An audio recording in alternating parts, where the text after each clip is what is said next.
Okay, so usaping pagmamasilya sa ating mga kisame at paglalagay ng mga frames at saka board. So ito yung isang bagay na masasabi ko na mas makakatipid si client, si contractor at lahat ng mga manggagawa ay hindi mahihirapan. So kung napapansin niyo, tingnan niyo. Ito lang yung dugtungan, ito lang yung dugtungan. Ganon din doon. Yun lang yung dugtungan, yun lang din yung dugtungan. So ibig sabihin, walang gaanong mga siruho na kailangan mong lagyan ng gasa, masilya, kailangan habulin o kaya naman kailangan i-maintain kasi dapat yan walang mga lumalabas sa mga crack o kaya naman walang lumalabas na problema sa kisame natin.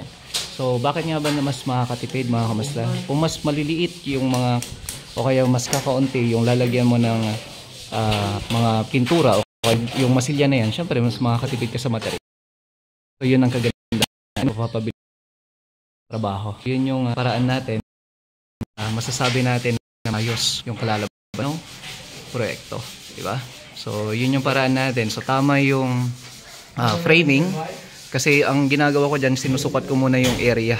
So meron yung pamamaraan na kung saan magkakaiba kasi, meron yung magbubuo ng board dito, tapos may mga maliliit na siruho na, o kaya naman pag ganun yung latag, kung saan maraming mga dugtungan. Kasi kung mas maraming mga dugtungan, mas marami kang magagamit na mga materyales. Pero kung kakaunti yung dugtungan, syempre malilesen yung trabaho, kakaunti pa yung materyales na magagamit. So yun yung paraan natin, yun yung dahilan natin. Kaya mine-maintain natin yung bawat dugtungan na dapat tama at saka mas makakales sa trabaho ng tropa. Kagandahan pa niyan, syempre, sinasabi ko lalo na sa paggamit ng board mga kamusta ay yung prone ng cracking.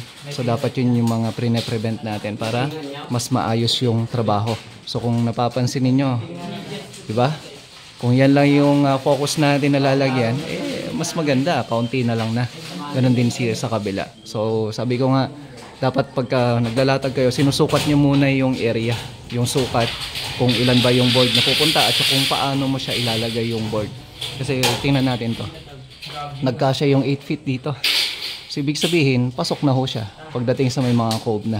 Ngayon, kakaunti lang naman na yung hahabulin natin ng masilya kasi ito lang mga dugtungan na yan. Yan yung paraan natin mga kamusta, no?